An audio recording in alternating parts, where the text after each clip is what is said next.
the 360 Sports Network. I'm Greg, the mad scientist, Bashiro, and with me tonight are James Dotson, Alex DeLaverson, a newcomer, one of our original listeners, so we like him so much we asked him to join us, Dan Massaro, and we're discussing today the 2012 NFL Draft, which will be coming up at the end of April.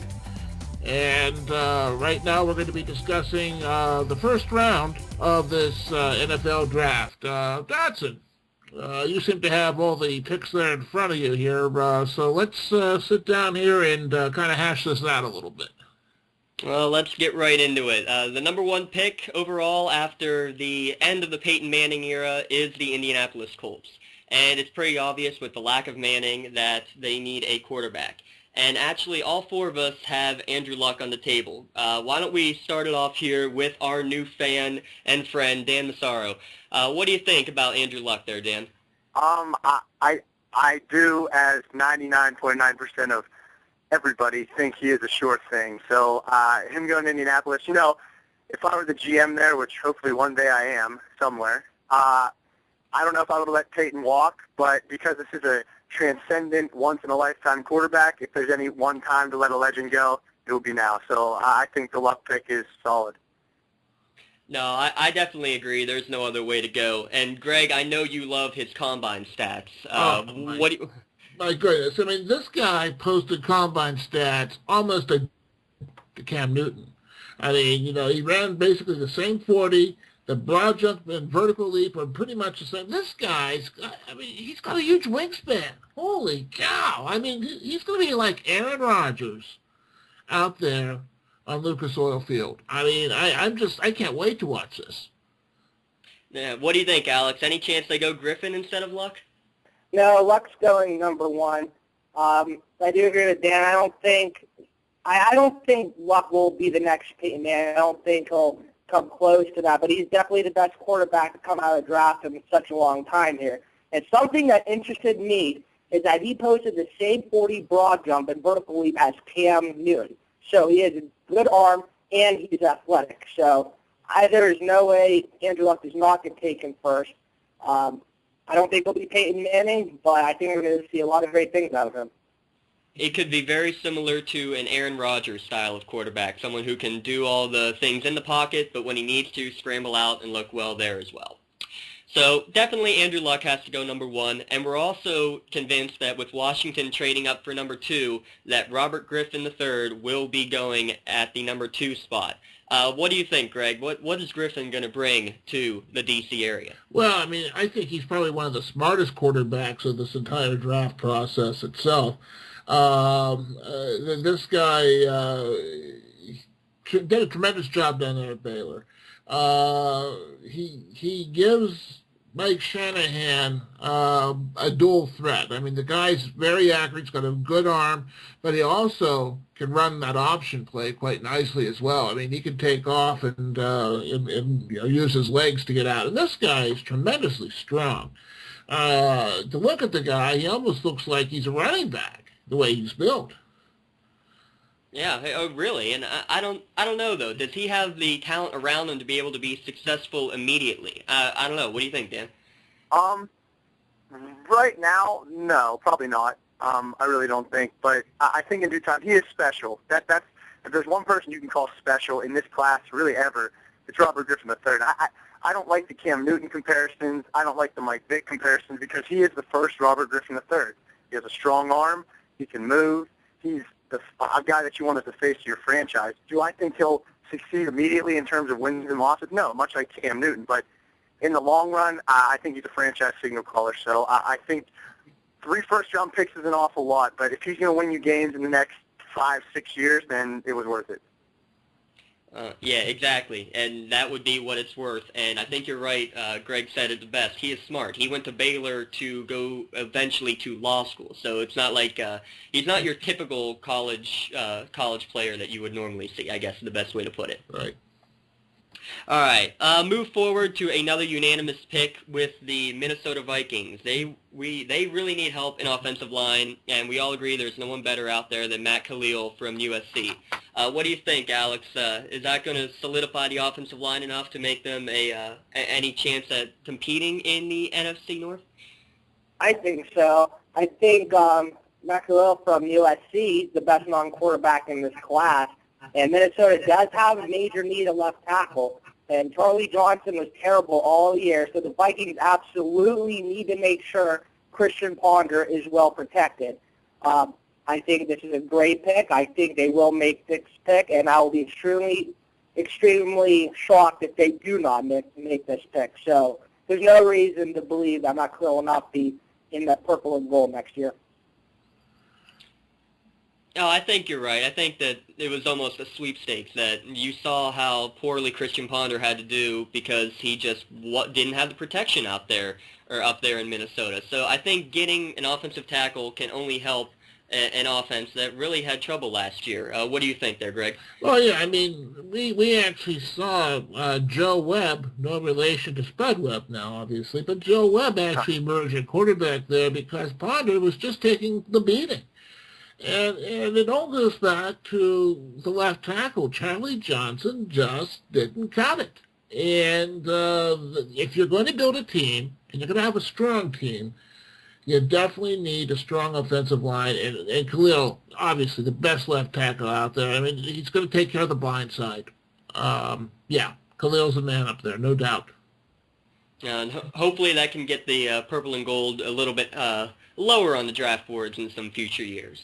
All right, let's move on to the Cleveland Browns, and I know we're going to have a lot of discussion about what is the best way for the Browns to go. They definitely need some help. They need playmakers around Colt McCoy. They may need someone to take the place of Colt McCoy.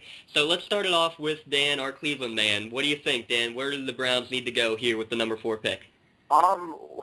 Where they can go anywhere. They're the least talented offense. I won't say team, because I like what their defense is doing. They're the least talented offense in the NFL. So in a perfect world, the Redskins don't trade, the Browns take Robert Griffin III, and they win 10 Super Bowls. Unfortunately, it's not a perfect world. It's the real world. Cleveland has no luck.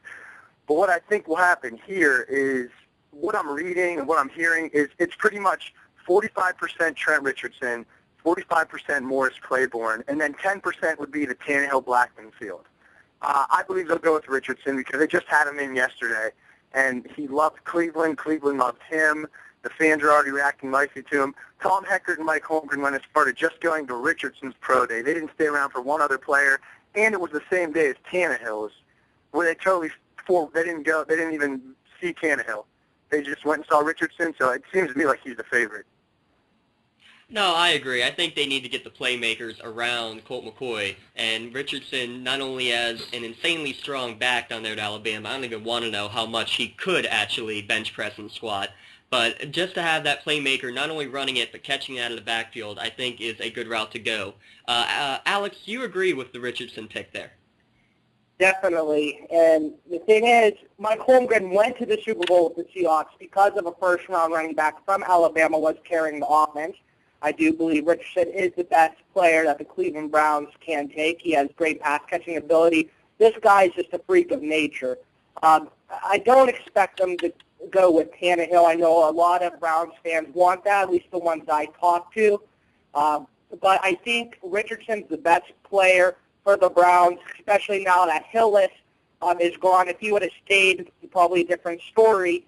But that Browns offense needs some improvement. They need weapons, and I think Trent Richardson's a perfect fit for them. You know, I'd love to agree with you guys, but I'm the lone dissenter here. And that's probably why I have the moniker the mad scientist as well. I picked Tannehill in this position. And the only reason why I picked Tannehill in this position, well, let's put it this way. In a perfect world, Cleveland needs to solidify. They need a playmaker. They need a running game. Yes, I agree with that. But Cleveland is truly unique. Cleveland has a way of doing things that defy logic. So when I'm looking at this number 4 pick, I'm thinking to myself, okay, the top guy on the board right now is going to be Claiborne. But Cleveland's got a strong defense. So do they really need Claiborne? No. Okay. So who's out there? Colt McCoy sucks. put it that way, I mean, he doesn't have arm strength and he doesn't have accuracy, and everybody's ready to throw him off the ship. And you know what? Probably rightfully so. So in Holmgren's mind, I foresee him actually putting together a quarterback competition between Tannehill and Colt McCoy. And basically maybe rolling the dice on building a running game with somebody who has a little bit less of a price tag that Trent Richardson is going to be demanding. I have a question. Do you think Tannehill is head and shoulders? I know Whedon is older, but still, I mean, Whedon is like the milk that's expiration date is sooner than you want it to be, but it's still good for you. You still put in your cereal. Is Tannehill that much better than Whedon and Cousins that you pick him at 4 when you have an opportunity to take a running back who, I don't remember a running back being this highly rated since Darren McFadden, and Peterson. I mean, Peterson's Peterson. But do you take Tannehill even though Whedon and Cousins will probably still be there in round 2? I think Tannehill has a bigger upside to him. I mean, he had a tremendous combine. His stock is rising. Granted, I mean, the games that he played in college were a little bit pedestrian, perhaps, putting it nicely, maybe. But the guy's stock is on the rise. This is a guy that you can build a team around, and he's not Colt McCoy. And I really think that the quarterbacks that are left there, and Cleveland definitely needs something right now. I mean, they should have been in the Matt Flynn sweepstakes. They weren't. They should have been looking perhaps at maybe like an Alex Smith or the trouble here is this. They've missed out. They could have had RG3, but they missed out. So with that, and here's the question that I need to ask you, especially you, Dan. What would get more excitement in Cleveland, going after a new quarterback, Tannehill, and giving up on Colt McCoy like they did with Brady Quinn, or getting a playmaker like a Blackman or a Richardson? What would be better for the city, for the franchise? What would be the best for the franchise, and this is generic, but is scoring touchdowns. Have you noticed they don't score touchdowns. They kick field goals. That's all they do. Phil Dawson, he's going to be the franchise's all-time leading scorer because all this team does is kick field goals. So I think that the city and the fans and the franchise are just desperate for a guy who will score. And my fear with Richardson, as a Browns fan, is one, I don't know how, but really the shelf life of a running back is becoming less and less. Look at Emmitt Smith and Walter Payton. Those guys played for 2 decades almost. And now it seems like no running back is staying healthy. But at the same time, I don't think the city of Cleveland would be head over heels for Tannehill until he proved. I think it would be a McNabb-type deal. When McNabb got drafted in Philadelphia, if you remember, he got booed. And I think if Tannehill went number 4, I could see something similar. But if there was a better quarterback prospect, Greg, I might say the Browns would go with the quarterback, but Hillis is gone. And like Massaro says, Tannehill isn't that much head or shoulders above really anyone. And maybe if a quarterback's available in the later rounds, I do see the Browns taking a quarterback, but you can't miss out on a potential franchise running back. Hillis was one of the best playmakers in a while, and they need to fill that void. Yeah, and Richardson is going to be strong enough for that, the degrading ability, I guess, so that he's not going to wear down and be gone after 4 years like a lot of them are. If anybody can stick around, it would be Richardson. All right, let's keep moving on. Let's head to the Tampa Bay pick, and we're all in agreement that they need defensive back help. We're all going with, from LSU, Morris Claiborne. What do you think, Alex? What is Morris Claiborne going to bring to the Tampa Bay area? Well, I think it's a need. I mean, remember, Cliff Tellett might be going to jail. Rondé Barber's done, and Eric Wright stinks. And corner position's in dire need for the Buccaneers. And, with LSU secondary coach Ron Cooper hired to be Tampa's backs coach, I think Claiborne's just too much of an obvious pick here. And I know there's been some rumblings if Richardson drops, the Buccaneers could get them. I'd like to see how LeGarrette Blount and Richardson exist, but I see the Buccaneers taking Claiborne, and I think they should take Claiborne. It makes all the sense in the world to me. No, I think so, and they definitely, their help needs to be in defensive back. I think you're right. Richardson and Blunt would be a nice combo. Is there any other possible pick out there that you see, Dan? Honestly, from what I'm seeing and what I'm hearing, I think it's Claiborne or Richardson. Because I think those are the two best. I think that's where the Buccaneers are right now. I think they just had a bad year, to be honest with you, and they're in a position where they can take the best available. I mean, they invested 2 picks in the first 2 rounds last year in defensive ends. So if Claiborne comes in and he pans out with a pass rush and a shutdown corner, I mean, that could be lethal. So I think it's just a matter of best available here. And it fills a need at the same time, which makes it a perfect pick. I don't think cornerback is the biggest need there. Eric Wright had a solid year this year. He's not great. And it's the whole Talib thing. I mean, if he goes to jail, then yeah, cornerback's the biggest thing. But other than that, if that pass rush can step up, I don't think corner is this end-all, be-all position. I think it's just a matter of Claiborne is that good. Well, and to solidify a defense in a passing league, though, is definitely going to help. So. Yeah. All right, let's move forward to the number 6 pick now with St. Louis trading down 4 spots. They are in desperate need of some offensive line help, but now moving down, they don't have the ability to pick someone like Matt Khalil. So do they go with another lineman at this pick, or do they go with a top wide receiver like a Justin Blackmon?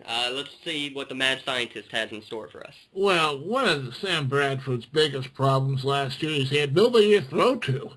And their receiving core was just hapless. This is where Justin Blackmon will be the cure for this situation here. I think he'll complement Brandon Lloyd very nicely. Well, you know what? Lloyd's now with the Patriots. You know what? They need him more than ever now. Yeah, as I said, oh my God, yeah, he is with the Patriots now. But with all that said, they definitely need a strong receiver, and this is where Blackmon comes into play here, no doubt about it. The guy is 6'1". He's a tall guy. He's got good separation skills. I think he'll be pretty special over there. Anything to add to that there, Alex? No, not at all. I was going to bring up the Brandon Lloyd thing, but that was a very big loss for the Rams, even though I think everyone knew he wasn't going to stay there. But like Greg said, I mean, Stafford needs some help there, and Justin Blackmon, he has all the talent in the world. He's a freak. I think he can be a great fit there. And unless Richardson or Claiborne still available, and I still don't think the Rams would go with either of those guys, I don't see how Justin Blackmon is not a St. Louis Ram. All right, with the number 7 pick on the clock, the Jacksonville Jaguars. There's still people saying that they should go for quarterback because Blaine Gabbert isn't doing much. They did sign Chad Henne. They also could use some wideout help. They could definitely use a lot of help on defense, too. Cornerback, defensive end. Let's start out with our friend Dan. What do you think that they need to go with? I have them in my mock. I have them taking Melvin Ingram, and if that's the case, I think if Blackman's around, which I doubt it, I think they go Blackmon. Even though they signed LaRon Robinson, I still think they go Blackmon because they need some help there. But at pick 7, like we said earlier regarding Claiborne solidifying a defense in a passing league, I think it's the same vein for the Jags, and they need a pass rush. So I think they go Ingram because Ingram seems to be this athlete that can play really stand-up outside backer. I think he can play D-end and maybe some 3 techniques. So I think he's a valuable player and an athlete and could add a lot to that pass rush. No, you said it right there. He can play in a lot of different positions. That versatility has become a mainstream in the NFL in terms of being a solid defensive player. Alex, you're also going with Ingram? Yeah, I am. I want you guys to think of this division. The Colts will have Andrew Luck as the quarterback for the next decade and beyond. Matt Schaub is coming back to Houston, and Walker has shown potential with the Titans.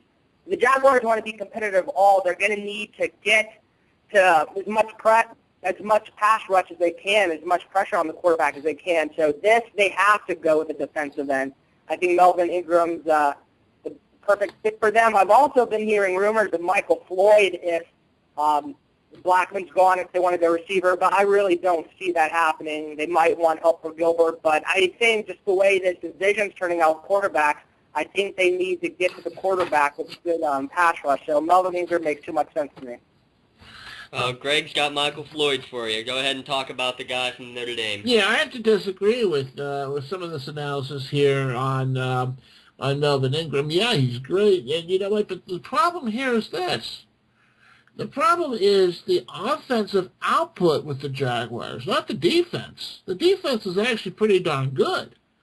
You got to improve Blaine Gabbert out there, and Blaine Gabbert really had nobody to throw to from a fantasy football perspective. If you had a Jacksonville receiver, you were losing. So with that said, Michael Floyd is probably the second best person out there receiver-wise to Justin Blackman. And so I see Gene Smith basically taking Michael Floyd here at the number 7 position here to basically give Gabbert somebody to throw to here and try to develop this quarterback whom he really took a risk on. And if he wants to keep his job, he's going to do everything in his power to make this thing work, to make this experiment work. So, yeah, I see Jacksonville going with Michael Floyd here on this one. Now, is Michael Floyd at number 7, is that too early for the second wide receiver off the board, do you guys think? Oh, heck no. I think Floyd ended up being better than Blackman. I think Floyd is, honestly, baby Fitzgerald. There's two players. Just like last year, I think Jake Locker's baby Ben Roethlisberger. I think Michael Floyd is baby Fitzgerald. He's big, he's strong, he's fast, and he plays hard. Forget the DUIs. He made a mistake. He was a kid. He's growing up. I think that would be the best pick for the Jaguars. I just don't see it happening. Well, it's been said that the Jaguars do prefer Justin Blackman, but they don't expect him to be around. If he doesn't make it to number 7, the Jags will attempt to trade down. But it's either going to be Ingram or Blackman. So, I mean, we'll see what happens, but I still think Ingram's the most likely candidate to be drafted by them, even if they want a wide receiver. I just think Ingram's going to end up there. And they could even possibly, if someone wants to move up, if Tannehill was still available, they could get a couple of picks out of it and be able to satisfy a couple of those needs at once. Let's see. Now at the number 8 position, another team that could be doing some movement either up or down, the Miami Dolphins. A lot of people can say that they might trade up to try to get Tannehill a little bit earlier. They could trade down to fill a couple of needs in the middle to late rounds. What do you see that they would be doing in terms of this? Do they go quarterback? Do they solidify an offensive line? What route do they go, Greg? I actually see the Dolphins picking up Melvin Ingram only because they need a good, solid pass rusher out there, and having somebody across with Cameron Wake, this guy would be fantastic with Miami's 4-3 and 3-4 flex defense. So I really think that Tannehill is going to be in Cleveland, and Miami's going to solidify their defense. What do you think, Dan? Is this where Tannehill falls? Yeah, I think out of obligation. I think that the Dolphins laid such an egg this offseason that I feel like if Jeff Ireland doesn't pull a quarterback here, I don't think his approval rating will be very high. So I think the sexiest pick here is Floyd. I'll get off my Floyd soapbox in a minute, but I think losing Brandon Marshall, because I think they believed they were going to get Wayne and Peyton Manning. But losing Brandon Marshall, I think Floyd would be a nice pick on a talented offense. But, I mean, you need a guy who can throw the ball, and unlike David Garrard, has a lot of years ahead of him. So, yeah, I think Tannehill is the pick at 8. Yeah, I agree. I mean, even Alex Smith didn't want to go to Miami, and they wanted Matt Flynn signed with the Seahawks. Dolphins messed up with Manning. They're going to go for quarterback. They're going to make him a franchise player. Just the quarterback situation in general is a mess, and they have their hearts and eyes focused on the quarterback. It's going to be Tannehill. If there's an organization that's in more in disarray than Cleveland, I think it's this Miami organization, and that's why I'm thinking they're just going to go and play it safe and pick up a defensive product here. Number 9, the Carolina Panthers. Need of a wide receiver possibly, in need of some defensive help everywhere. Do they go for help around Cam Newton, or do they go on defense? Where do they go there, Alex? Well, I think they're gonna go with the linebacker, Luke Quigley from Boston College. A lot of people think Terry Poe is gonna get there, but the name that's coming around is the Boston College linebacker. But a lot of people suggest even Floyd, if he falls, will go to the Panthers because we'll have Cam Newton. But I think they're going to go after linebacker in this situation. Yeah, they could also go in the interior. What do you like about Fletcher Cox there, Dan? He's probably my favorite defensive player in this draft. He has a motor. He's an athlete. He could play. He's only about 290 I think that's right. But he could play the nose, which the Panthers run that 4-3 front with the nose and the 3 technique. So he could play the nose or the 3. And I know the Panthers invested 2 picks last year in D tackles. Fletcher Cox has a good career ahead of him, and I think that offense, let Cam Newton do what Cam Newton does. I don't think he needs superior talent around him. I really don't.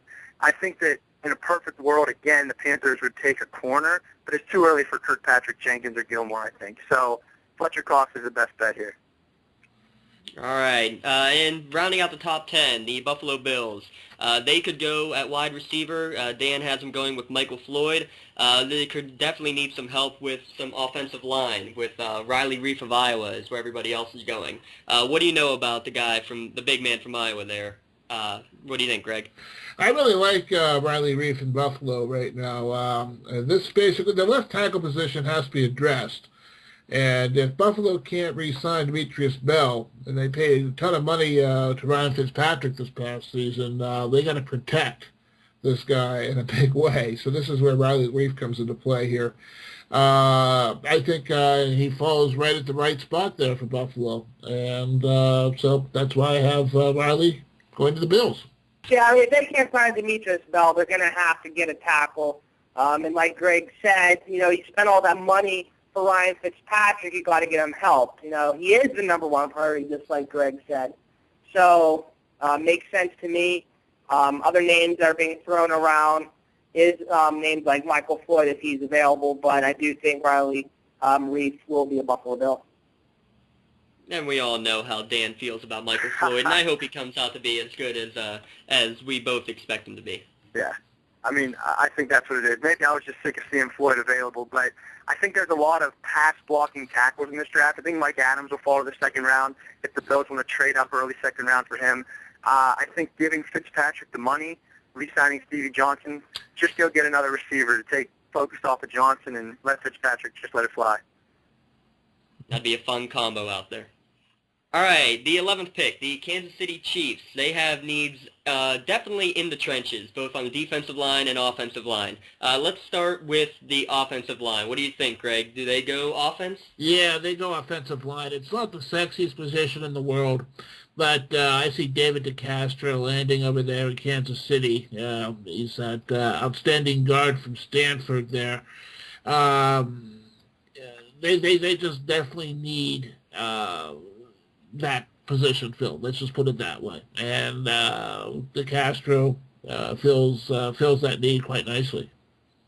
And Dan says opposite. He thinks defense is the way to go. Yeah, Dontari Poe, his stock is just so high. I think a team, if the Panthers don't bite, I think the Chiefs are the team that do go after him because they've needed a nose guard for quite a bit of time now. With Tyson Jack, so much money invested on the D-line, they might as well just go even bigger and get another early first-rounder. Like I said, he's athletic, he's strong. He had, the most bench reps at the Combine, 44 or something like that. You might as well just get him to plug up the middle. Oh, my, that's a powerful dude there, to say the least. Move forward to number 12, the Seattle Seahawks. Is this where the Quentin Coples show will end up, or does he fall more because of the possible work ethic and character issues? What do you think, Alex? It will be Quentin Coples. The Seahawks really struggled to get to the quarterback last year, and they no longer provided any sort of pass rush, from the left-hand position. So Quentin Coples makes sense. Raheem Brock is no longer with the team, so they need to fill that spot, and they need a pass rusher. And also keep in mind, Chris Clemens is 31 years old. He's a free agent following the offseason. So he will be a Seattle Seahawk, I believe so. He is very talented, and yeah, there are questions about his work ethic and the drive he has and his character issues and all that. But we'll have to evaluate on performance who the best fit will be, and I think Quentin Coples is the way to go for the Seattle Seahawks. And the only question would be, would he fit with someone like Pete Carroll out there? And that would be why I would put him somewhere else. But there's nothing wrong with Coples, and I think that is a solid pick all around. We're all pretty much in agreement with that. We're all very different, though, when it comes to number 13, the Arizona Cardinals. They have a lot of different directions they can go. Do they get a wide receiver opposite of Fitzgerald? You could get baby Fitzgerald out there and Michael Floyd with him. Do they go running back at this point with Richardson? Do they go offensive line? What is the biggest need for Arizona in your mind, Dan? Probably left tackle. By the way the game's changing, it seems like left tackle is the second most important position on the field next to quarterback. And, Cobb, this is a big year for him in the sense that, it's either feast or famine. If he doesn't do well, it's a bust. It's a mistake by the organization. Management made the mistake. And I think Riley Reif, you guys, I think, all have him taken so far. I mean, people are really high on him. So why not put him at the left tackle to replace Levi Brown? Sorry, James, with the Penn State guy not cutting it, but put him at left tackle and protect Cobb and let Fitzgerald do his thing. Hey, you gotta let him do his thing, and hey, that's the way the game goes. You don't have to worry about who plays well down the stretch. You got to be doing it right now. So, right. Let's move forward to number 14, the Dallas Cowboys, also needing a lot of defensive help. A lot of us going with cornerback. Greg, you have him going at the nose tackle position. Yeah, I like Dontari Poe here at this position, this nose tackle from Memphis. They definitely need some help there. And that's why when I saw Poe that was available for that, I'm like, wow, yeah, he would fall nicely into that particular situation there. Yeah, I wouldn't disagree with that. They definitely need to rush the passer a lot better. I just see them getting eaten up by Eli Manning too much. I think they need to get the cornerback or the safety help. I'd pick Kirkpatrick. Mark Barron would also be a good pick at this spot as well. They need to, against some of the guys that they're seeing, especially the way Eli eats them up, that's a definite need on defense. Philadelphia also needs some help on defense at number 15. Where do you think that they go, Alex? I think they go with Fletcher Cox from Mississippi State. And why they want a defensive tackle? Well, because that's what Andy Reid is known for. That's what he does. And this position doesn't necessarily have to be improved or addressed, but Andy Reid loves having deep, talented, and athletic rotation in the trenches. So I just feel as if this is an Andy Reid pick. And a lot of people coming out of Philadelphia, and especially Hall of Fame writer Ray Dittinger, whatever his name is, built the same way I do. So I'm going to go with Fletcher Cox, and I think it'll be a wise selection. Now, Dan, you have him going Michael Brockers here. I think I might be a little bit high for him. Yeah, I think Brockers is a potential guy. You know what I mean? He's one of those guys you pick based on his ceiling, not what he's done thus far. And even him coming out after redshirt sophomore year was a little bit of a shocker, but the Eagles, they couldn't stop the run at all last year. And, the dream team didn't pan out last year, but there's a lot of talent there. If they win the East, I wouldn't be surprised in the least bit. But they need to stop the run, especially playing in cold weather. That's what teams are going to tend to do. And I think Brockers, I have Cox and Poe are off the board for me, and I think Brockers is better than Worthing still. So I think that's where he goes. And if you would have asked me this 2 weeks ago before the DeMeco Ryans trade, I think they would have went linebacker all the way, but they got Ryans, and now they need somebody to keep blockers off them. So I think Brockers is the best bet here. Speaking of trades, one of the biggest off-season trades was the New York Jets getting a man by the name of Tebow. I don't know if you've heard of him or not. Do they go and now help Tebow, get him a wide receiver? Well, if Tebow even starts is another question. Do they go on offense? Do they get offensive line? Or do they shore up a Rex Ryan pick with another typical defense? What do you think there? Where do they need to go, Greg? Well, first of all, the New York Jets have very poor player personnel skills. I questioned that trade that they made for Tebow many, many times. Looking at all this, I think that the Jets are going to end up doing is they're going to pick up a defensive end. I see them picking up Courtney Upshaw. One of the problems that the Jets have been having at the end of last season is they couldn't get to the quarterback. They need a rush linebacker. Who fits that bill? Courtney Upshaw, if he's available. I see them picking up Courtney Upshaw at the number 16 spot. Oh, and they could go in any direction. We're all over the board. Defensive end, a couple of us. I have Copels there. Mark Barron for the secondary, linebacker pick, and Luke Copley. So definitely lots of areas. We all think that Rex Ryan will go his typical defensive ways. Mm-hmm. Cincinnati, number 17. Running back was a top need, but they've now gone out and gotten a law firm. So do they still go maybe as a running back, or do they address somebody on the outside, wide receiver or cornerback? Which route do they go? What do you think, Alex? Well, I mean, if they did not get Green Ellis, I could have, had them picking a running back, but Green Ellis is there. I think that's a great move for them. But quarterback is in need for the Bengals. Nick Clemens is turning 32 in December. He's been inconsistent, and he'll be a free agent after 2012 anyway. So, and meanwhile, Leon Hall, he won't be ready to play anyway for this year because of his torn Achilles. So I think Dre Kirkpatrick is a wise and logical selection for the Cincinnati Bengals, and I believe the Bengals organization feels the same way, and I think the Bengals will select him at number 17 in this draft. They do need the cornerback help. They've also lost wide receivers. You could go that route, but I think right now there's no one that is worth picking at number 17. Number 18, offensive line need for San Diego probably, or do they go on defense? Where do you have them going there, Dan?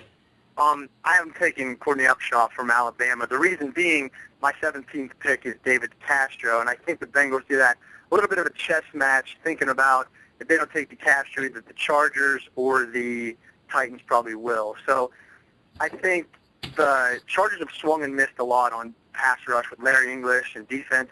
Corey Legit's a good player from last year. I think they paired Legit and Upshaw on the same side, get a little bit younger on D, and so I think Upshaw still being available is the best pick in San Diego.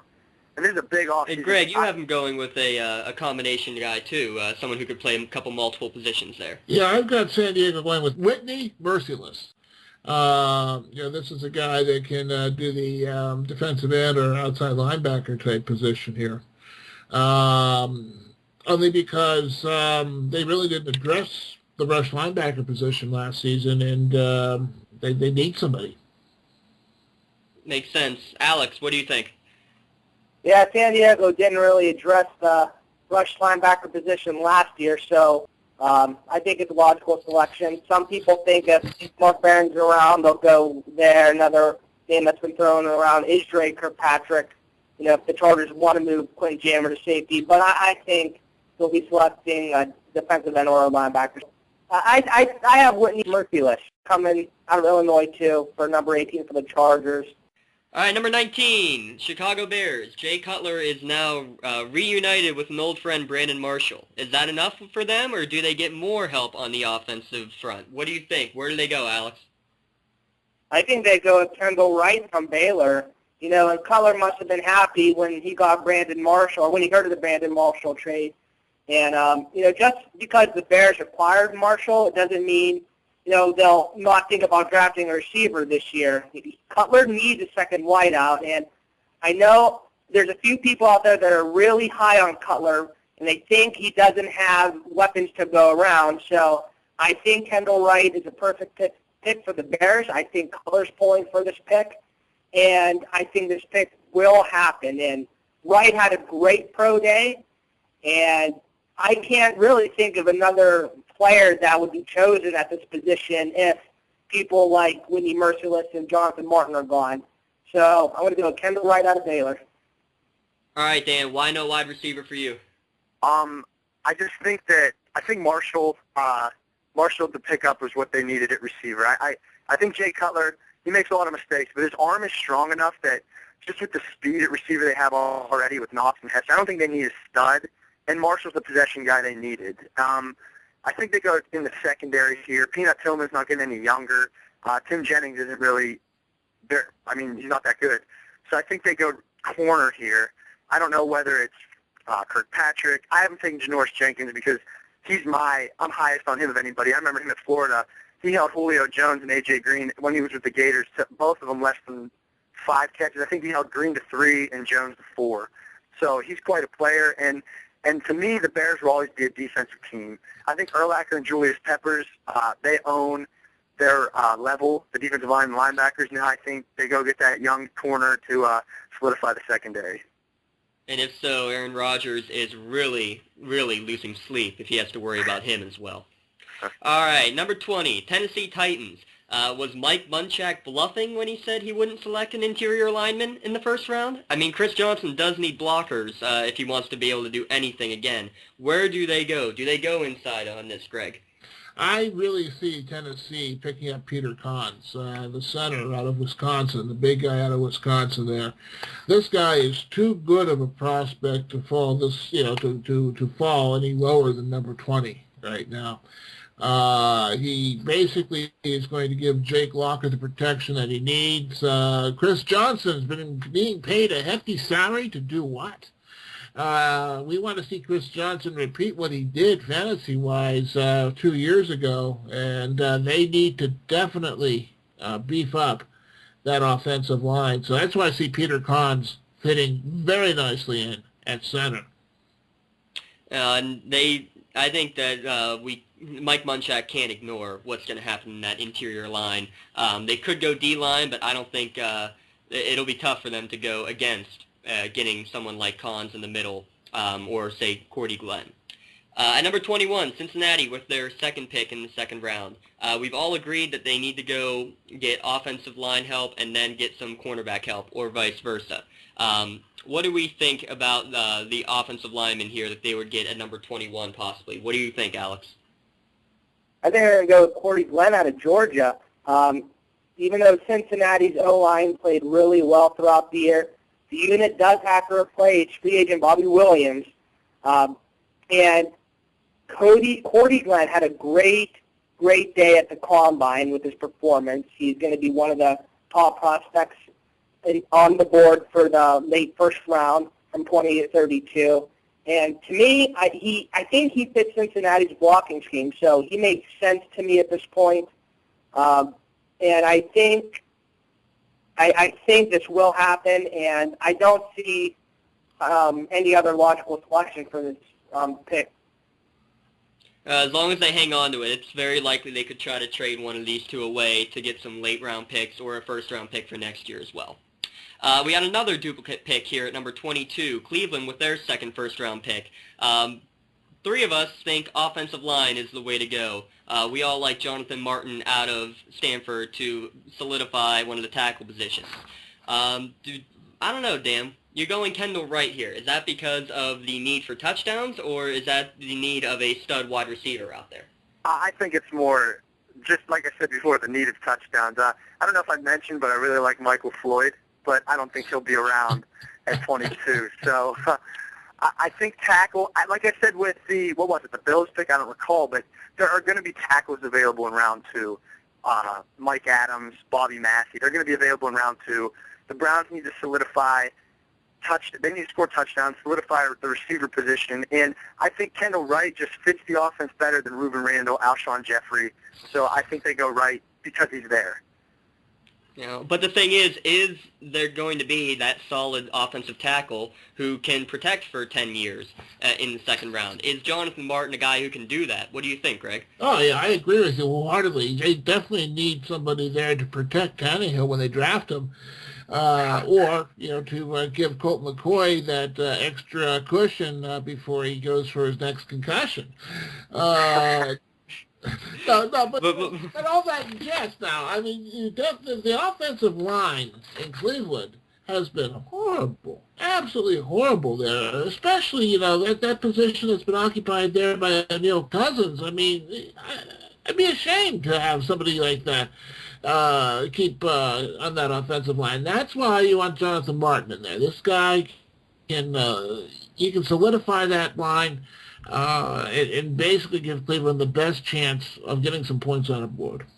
My thing about Jonathan Martin is I don't think he's a right tackle. I think he is a blindside protector. I don't think he's – when you have a left tackle, you have the guy that protects the quarterback. Your right tackle needs to be able to, but that's not his main priority. Your right tackle needs to do that and be a road grader. That's why, to me, Mike Adams and Bobby Massey are better fits, and Riley Reef, who's not available, are better fits at right tackle. Martin, I think, is a left tackle. Rick Raymond, they need a lineman. So, if Martin, is off the board, they could select Mike Adams, because both Mike Holmgren and Tom Hector love bolstering a good offensive line front with early draft picks. So, either if it's Martin, I still think it's going to be a lineman one way or another. Okay. Yep. All right, number 23, the Detroit Lions. They ended their season very well for Lions standards by making the playoffs, except in their last 2 games. They let Matt Flynn throw for a franchise record-setting number of yards that I don't feel like saying on here, and then they let Drew Brees throw all over him in the playoffs. Therefore, probably the need for some defensive back help. Is that a fair assumption there, Alex?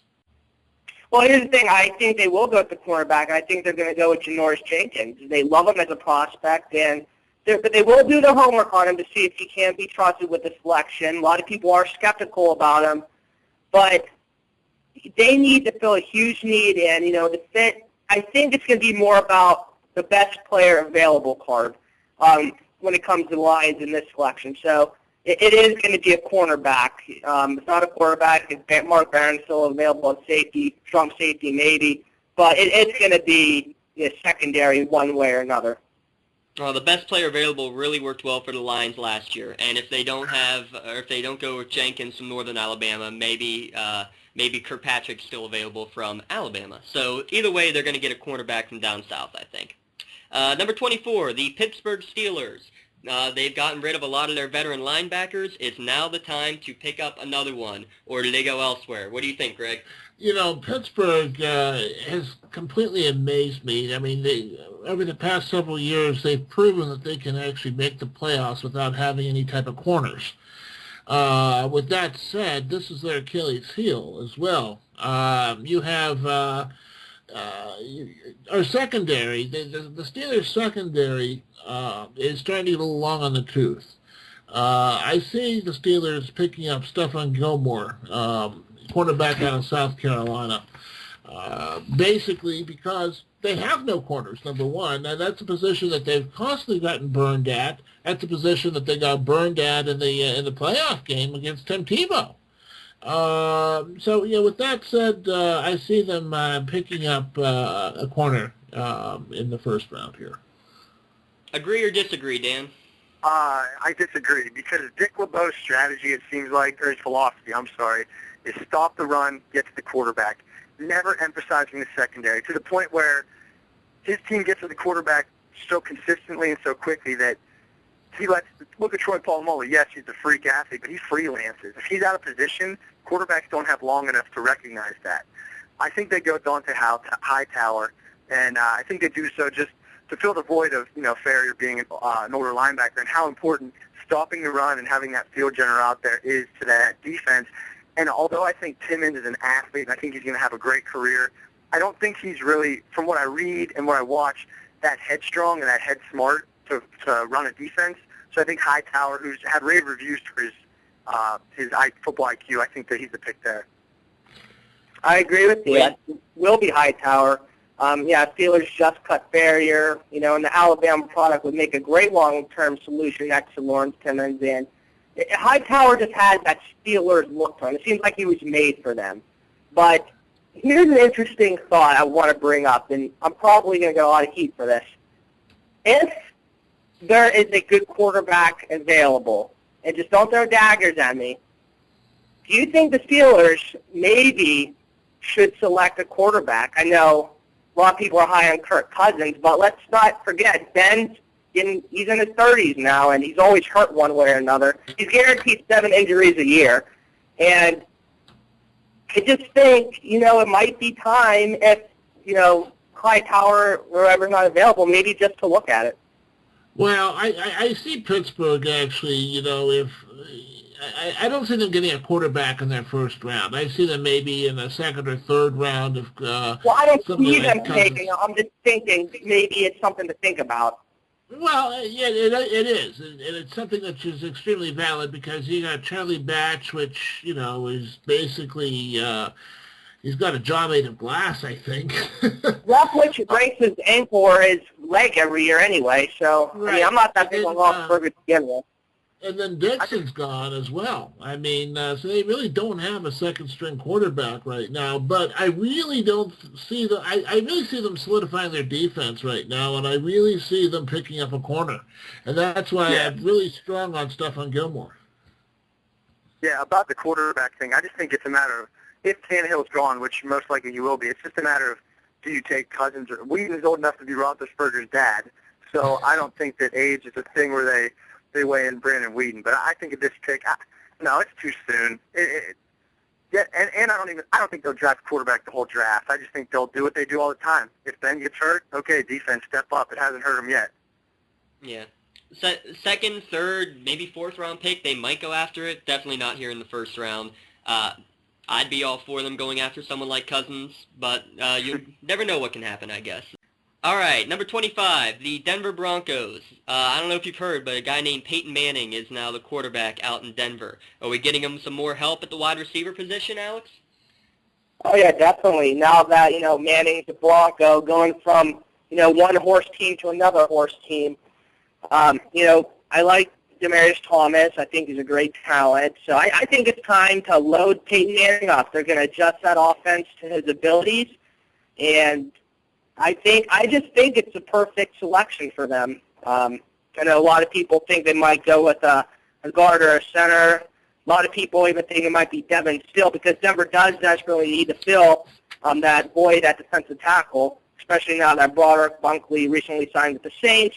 But I think it's all Peyton Manning time, so let's get him some talent there in Denver. Yeah, he might have some swing in who they're going to end up drafting. What route do you have them going, though, Dan? I think they're going to go D-tackle, again, to fill a void. As a receiver, I think Weefor could put on a helmet and some cleats and be Peyton Manning's receiving core, and he'd still throw for 4,000. So I don't really think that receiver is, would he like a go-to? Sure, but Blair White and Austin Collie didn't hurt him in the past. So I think they go Kendall Reyes. I think they go D-tackle. I say him because I think if you're going to weigh in the three that are available on my board, on my draft at this point, Worthy, Still, and Reyes, I think that the UConn product is just the most complete athletically and size-wise. So I think he's the best bet at 25. I don't know about the rest of you, but I would love to be able to go and catch some passes from Peyton Manning, and I'd love just a salary from that. So that's all I'm going to say about that. Number 26, Houston, also with some needs either on an O-line or at the wide receiver position. Very likely you could see him going somewhere where they can take someone who plays multiple positions. Is that where you have him going, Greg? Yeah, I see the Texans picking up Nick Perry as a outside linebacker from USC. This guy is an extremely versatile defensive player, and it fits the Texans' strong defensive scheme out there as well. So I feel pretty comfortable that Houston's going to go that particular route. Yeah, I personally think they go wide receiver. I think they go Alshon Jeffrey. I just love how beastly he's been. Why Randall, though, Dan? Why are you going with the LSU guy? I think that Alshon Jeffrey is an Andre Johnson in the same mold, and I don't think you want two of those. I know Randall is big and Randall is strong, but he's not really a bully, a corner kind of guy. He's a run after the catch guy, even though he's 40, he wasn't leaps and bounds better than anybody else. So I think they go Randall as a guy to take away from Johnson. But let me say this about the Texans. People hate on what the Dolphins did this offseason. I think the Houston Texans laid a big egg. I think they're in position that if they brought back the people they needed to, I think they're the AFC favorites, and I think they laid an egg. So I think they take Randall. I think Schaub throws some touchdowns. I think next year the Texans are right back in the top 15. Yeah, they need to make up for that lack of an offseason with a good draft here, that is for sure. All right, New England Patriots. What do you think, Alex? How did they shore up that last rated defense that they had last year? they need to, improve that defense. It's pretty pathetic. Although they didn't do too bad in the Super Bowl, but I haven't gone with Corny Upshaw if he's still around. He is kind of tough to figure out, though. He's too short to be a 4-3 defensive end, and he can't cover well enough to be a 3-4 linebacker. But I think he will fall on draft day. Maybe Bill Belichick will know what to do with him, but I think it's something to look at. It seems like Bill Belichick has not really been drafting that well the last few years. Starting with Brandon Merriweather, he didn't pan out, and just kind of seems since then, just nothing's really been going their way, at least as far as the draft goes. So if Upshaw's available, I think they'll go with him. But they might, if Mark Barron's around, I could see them possibly selecting him, but I think it'll be Upshaw. Yeah, there's lots of ways they can go. They could go and get a safety. They could go and get a defensive lineman like a Davon Still or a Chandler Jones. There's lots of different routes that they can go. Anything on defense has to be the right pick for Belichick, unless they, of course, want to trade away picks, which he's been known to do as well. So, number 28, Green Bay Packers. They also could use some help on defense. What route are they going to have to go here? Where do you think that they need the most help in your mind? Let's ask the mad scientist first here. Well, I see Green Bay actually picking up a strong safety, using, if Mark Barnes is available, picking him up. I also saw them perhaps going the cornerback route, but if the Steelers pick up Stephon Gilmore, then Green Bay, I think, is going to be in the market for a strong safety, only because their secondary is going to need some shoring up. And I think that makes sense as well. What about Nick Perry? What do you like about Nick Perry here, Dan? I just like the fact that look at Woodley and Harrison. We'll put it that way. You have to keep an eye on both of them if you're going to look at Pittsburgh. If you were to complement Clay Matthews with Nick Perry, and your center, here's a football term for you, if your center can't molly to a certain way pre-snap, and you have to worry about both, I think that adds a lot to a defense. And I know that they gave up a lot of passing yards, but their secondary forced turnovers. I know Chuck Woodson is getting old, but they have takeaways. I don't think the secondary is their top priority. But I just think Nick Perry, he looks tough. He looks athletic, and I mean, he's the kind of guy that you want rushing your passer. And one thing about him, though, if there's anybody in this draft that passes the bus test, and what the bus test means is when your team pulls up to the other team's stadium, who's the first guy to get off the bus? Nick Perry's the guy, because he looks like he'll break your jaw. I like that. Intimidation goes a long way, especially in the NFL. That's for sure. Little Giants wasn't lying. Nah, no kidding. Great movie. I could go on and on about that. But before we do, let's move to the number 29 pick, the Baltimore Ravens. Alex, where do the Baltimore Ravens need to shore up in their draft day strategy?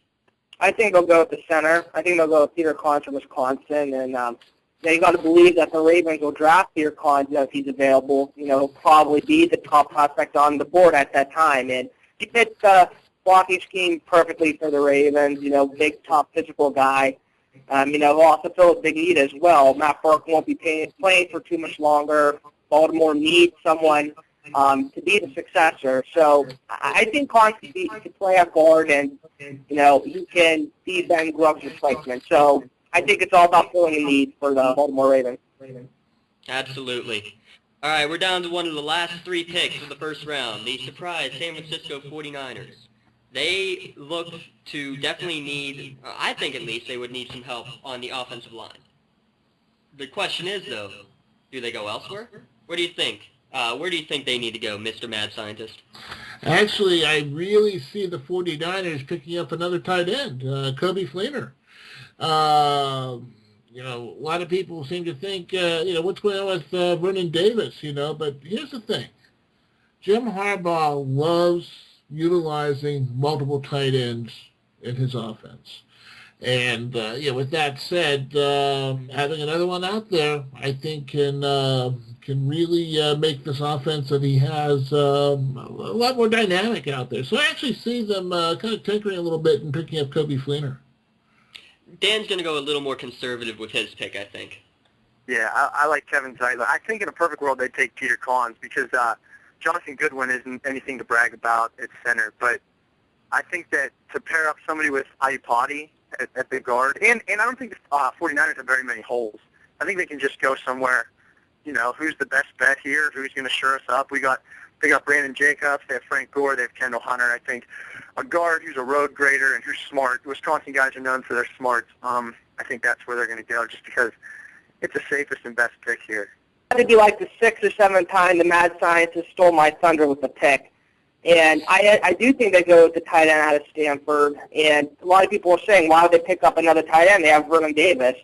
And a lot of people are saying, why would you want to run that offense? Well, look at the New England Patriots. I'd say Gronkowski and Hernandez work together really well.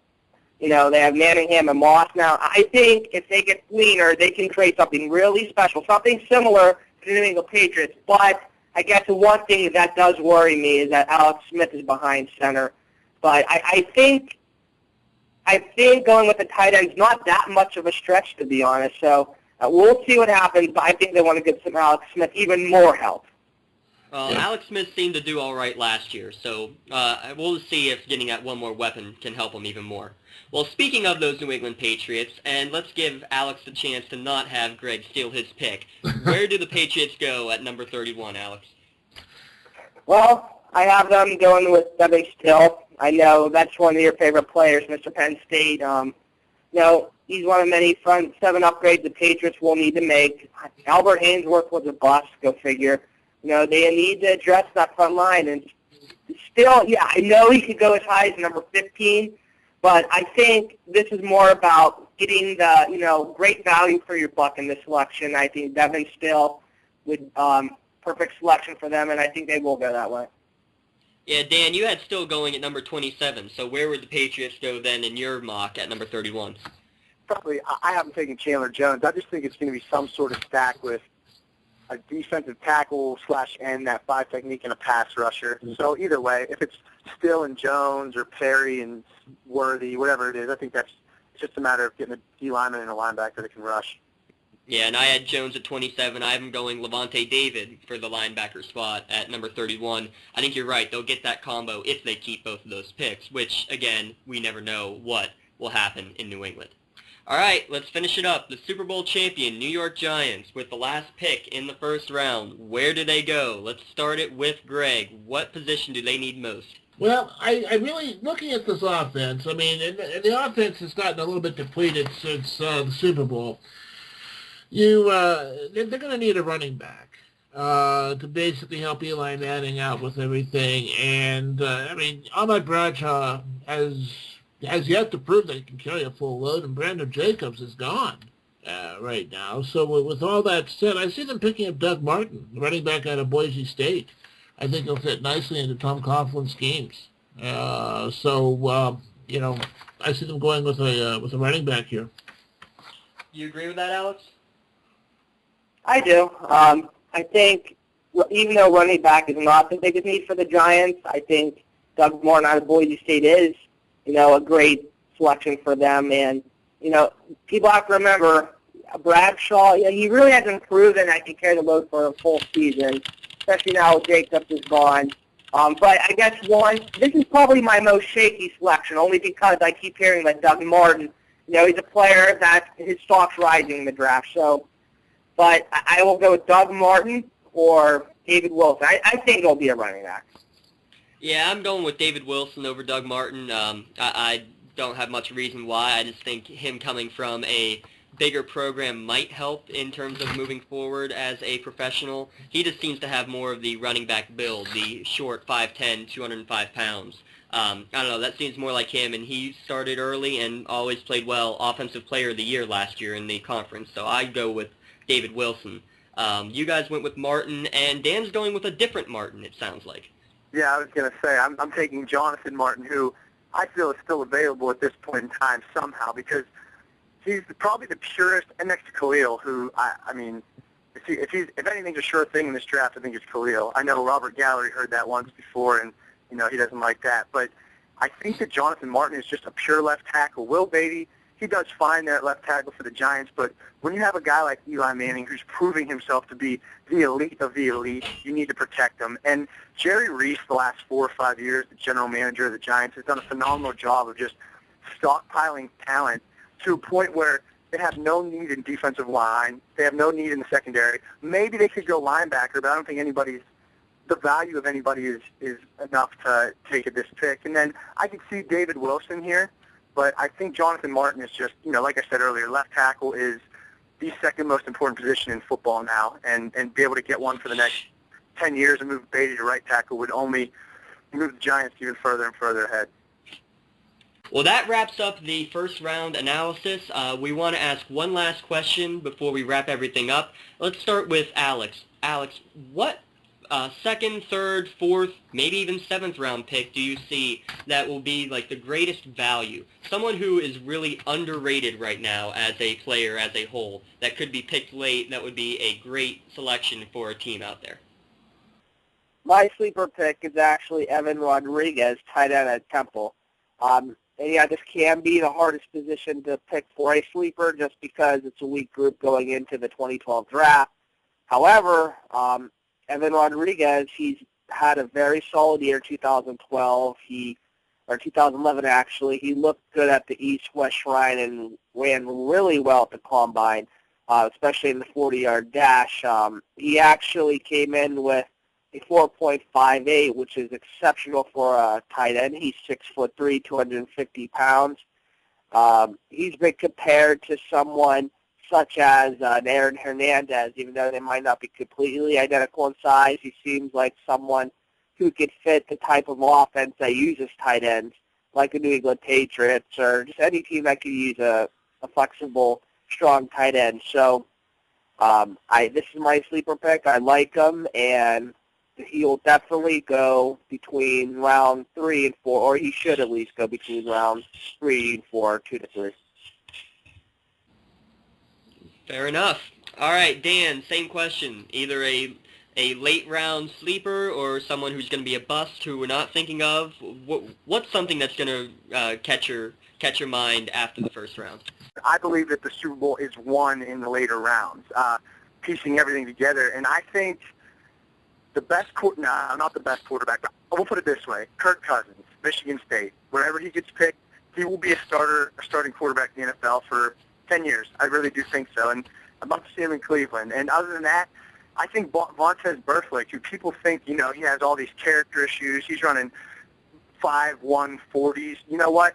Brandon Spikes had the same deal. I'm not saying Burfict's going to be a Pro Bowler, but Brandon Spikes is starting at middle linebacker and running the defense for a team who's been in the Super Bowl, who was in the Super Bowl this year in his second year. So I think Cousins and I think Burfict, I think they're going to be starters in the NFL for a long time. Well, let me just say one quick thing about Cousins. If you haven't heard it already, you need to go and YouTube his speech at the 2011 Big Ten Conference kickoff dinner. He was the player representative, and the speech he gave was just amazing. And if he can do anything, just being that type of guy for a city, for a team, not even thinking about his play on the field, I think you're right on the money with that. All right, last but not least, our mad scientist. This should be really fun. Okay. Kind of putting me here on the spot here. I see there's a very if anything could be very value-laden, I think his name would be Brandon Weeden. The old man quarterback out there at Oklahoma State. This guy, I think, going in the later rounds will be a terrific steal. I see him maybe going to the Steelers perhaps in the third round. Or fourth round, depending upon how far he falls. His age goes against him, but you set him behind somebody out there like a Roethlisberger, who is basically, you take whatever leg part or arm part that gets mauled, and he'll be out for 2 or 3 games, and you set this guy back there, you let him develop. This is a guy that could come in and take over and be an older player, but be a smart player. This guy's got terrific technique down the road. This guy is somebody that I think can lend a lot of value to a team. So I see him as a terrific value pick. Definitely a second or probably a third rounder, to be honest with you. Well, let me just wrap it up with my one pick that I'm really anxious to see what happens. In the second round, The 59th overall pick, the New Orleans Saints select nobody, because they do not have that pick because of Bounty Gate. They've had to forfeit it, and I'm just anxious to see the players' reactions, the fans' reactions, the commissioners' reactions, and just the overall atmosphere there in the building when they have to announce that the Saints do not get a pick. And I think that's just a great considering what has happened. It is a great method and a great idea right now to hopefully make it so we never have to talk about this sort of thing ever again. Well, that wraps up our first-round draft analysis here.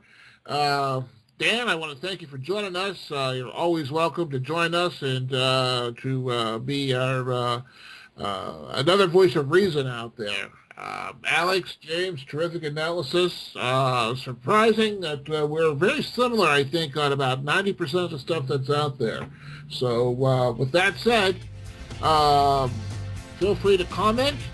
Have anybody, if there's any mispronunciations out there, please let us know. If you're a player who we've butchered your name mercilessly, please contact us.